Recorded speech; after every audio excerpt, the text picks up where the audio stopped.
What's going on, everybody? I have finally won a locals in the GDO2 meta. I've been struggling in this one. In GDO1, I was doing fine, either winning or just losing one round or something like that. But this GDO2 meta has been irritating, to say the least. Everyone knows that blockers is a problem, and it's irritating and it's boring. And I tried my best to not play blockers, but here I am. I have a red-white list for you today. I do think it is interesting. I do think it's a little bit different than maybe what some other people are playing. I will be opening. I have a video of me opening my packs that I won somewhere on the screen. But it was kind of at a weird angle because some people were. There's quite a few people talking to me at the end there, and I got to be honest, I wasn't really paying that much attention to my footage. So after I looked at it, I was like, it's a little weird looking. But let's go ahead and get into the deck list. We have, starting off here, 4 Sinanjus. I do think this is a very, very strong card. It's a lot of people get it twisted. So his during pair, he gets high maneuver. But whenever he destroys a shield area card, dealing 2 damage, that does not require a pair. So even without a pilot on this, every time you hit a shield or destroy a base or whatever, you get to do 2 damage to something on the enemy board, and that is just an incredibly powerful effect. Makes him a big threat, and he's just an awesome card. It's crazy how he went from a terrible, useless card in GDO1 to, quite honestly, maybe my favorite card in GDO2. Despite not being from GDO2. We have 3 Quableys, and so this is a newer card. I think he's pretty fantastic. With this deck, you are, again, the playstyle's pretty boring at the beginning. It's just play blockers until turn 6 or 7 or so. And Quabeley, though, is one of the cards that really helps you kind of get back, and because you're going to be losing some shields, you're going to be losing some bases and stuff like that. Depending on what you're playing against, especially if it's an aggro deck, like it's going to be happening. But once you get around to start playing Quabeley, and especially, if you've got to take out any shields, or the bases beforehand, you can attack shields directly. Hitting that with that suppression is very good. Don't get too obsessed with suppression, though. His other effects, and like pairing with him on and being able to essentially do 3 damage to somebody, or however you split the damage, it's very, very good. And you have to realize this is like a comeback deck. It's a play from behind and then come back with a lot of continuous pressure. So if you have to run into a base and you don't get that suppression, but you need to put that damage out there, don't hold this off or whatever, unless you have another play that you can do that you also feel is strong. Get Quabeley out there and start getting some stuff, because again, he's not quite as good as sinanju. One, because sinanju's a little bit cheaper, but sinanju can ping anything. As long as he attacks shields, which once he becomes high maneuver, he can always attack shields.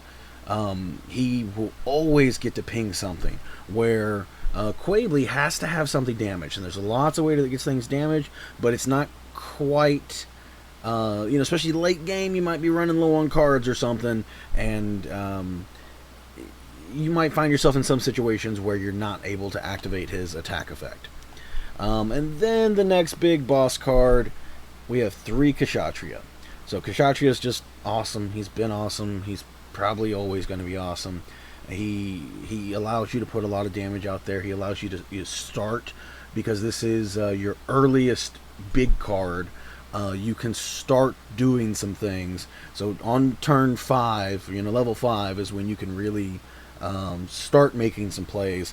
But all of these are your big boss cards, your big red cards. They're going to be set up in the protection of your blockers, and we'll go through these quickly because they're just fairly standard. We have 4 Lifrith. Rick Diaz is the new one. We got 4 of him. Not everybody's playing this one. I'm running 3 Launcher Strikes. I think he's a little bit expensive, but he's got good stats on him, and is able to set up some favorable trades and just be a nuisance. And then I've debated between 3 and 4, but currently I'm running 4 of the Ale Strike. And this is so your most expensive blocker, and his effect does come in handy. I am not running any Kiras. I know we haven't got the pilots yet, but I'm not running any Kiras. I don't think it's necessary, but you can still activate his effect by throwing some other pilot on there, and obviously can be really good for getting rid of tokens, or in an aggro matchup, like my first matchup today was aggro, and so, you know, I'm trading with blockers or whatever, and then I was able to, oh yeah, they played Shinlong, and I bounced him back twice with 2 different Ale Strikes, so just completely shut down his momentum, and he wasn't able to really get much going on from that. So, and then as a pseudo blocker, or, you know, pseudo unit, we have 3 striker packs. I could see this maybe going down to 2, but the gameplay of this, like I said, the early gameplay, you mulligan for blockers. It doesn't really matter who you're playing against, which is kind of nice. You don't have to worry about, sometimes, you know, depending on your matchup, you're like, if it's an aggro deck, I hope I have this in my starting hand. If it's a blocker deck, I hope I have this in my starting hand. It doesn't matter with this. You always want Lifriths, Rick DS, and then Striker Pack is kind of secondary. These are the 2 better ones to have early. But, I mean, even if you have like a Lifrith and a Striker Pack, it's like, okay, that's pretty solid. I can make things work. If you have 2 blockers, and then especially if you were to have like one of your big units and it's Link, it's like, that's pretty solid. I would definitely keep that. Running 4 Overflowing Affections. This is a card I don't play all the time. Like, just because you don't have a play on turn 2, but just because it's turn 2 doesn't mean you want to play this necessarily, because there's honestly not a lot of cards you want to discard, and it's better, I think, to play this in times where you're like, okay, I have my my qubeley set up, and I really need to kind of dig for a Haman, or I'm really needing a blocker right now. Let me dig for a blocker. I find it better in those situations, because sometimes in my testing, I would put this out and I would discard a card, and then later realize that I was actually because you're setting up for so much later. So, for example, you might discard a blocker, and then 3 turns later, or 4 or 5 turns later, you realize, oh, I actually really needed that blocker because I drew into all my big guys, and I'm good on big guys, and vice versa. There was one game, my first or second game today, I don't remember which one it was, but I discarded a qubeley, and I was like, because I really needed blockers, and I was like, surely I'll see more blockers. Or was it my first? Was it against the aggro deck? I think it was the aggro deck. I don't remember. Anyway, I discarded a qubeley, and I was like, I really just need more blockers right now. And so I end up drawing another blocker the next turn, and then I don't think I saw any more big boss units at all that game. I think I drew 1 on my final turn, but it didn't matter because I had enough to finish the game with what I had on board anyway. But it was that was definitely a weird game, but it worked out. Okay, now I'm playing 2 Battle of Aces. I love this card. I would love to find a way to fit in a 3rd one. Again, potentially cut a Striker Pack, potentially cut an Ale Strike, potentially could cut an Overflowing. I think this is a super great card. Playing 2 Close Combats, again, another amazing card that I kind of wish I had another one. You know, there's some wiggle room, but, you know, at the end of the day, you got to pick and choose what it is that you're going to let go of. Moving on to pilots, we're only running 2 full frontals. It's just not that good of a card. It's a very high level, which is not that big of a deal in this deck because you're getting there. But and if you're not, it doesn't matter anyway. The 2/2 is nice. And it might seem kind of crazy, like you're running 4 sinanjus. Why are you only running 2 full frontals? We don't play any units for its effect. It's just, you know, not worth it, I don't think, in this particular build. I do have some like red-blue list that I run some little baby kshatriyas that I could play, or I kind of like Zaku 3 Sleeves. I think that's a kind of a cool card. And you know, I think this has some utility in other decks, but you just don't have the room in this list. And still, though, being able to pair or not, yeah, being able to pair with it or link with it. That's the word I'm looking for. Being able to link with the sinanju does come in handy sometimes. So, like, I do think it's worth putting in here. It's also worth putting in here because you can put it on Ale Strike and make him a 6/6 and bounce something. And you know, I see a lot of people still playing striker packs, obviously Corsica, stuff like that. So being able to hit those tokens still definitely is very, very useful. And having a 6/6 Ale Strike is also, you know, pretty strong. Up next we have for Haman. This card I kind of almost like better than Quabely. This card's just ridiculous. So to be clear, this works on any of your big cards that you play.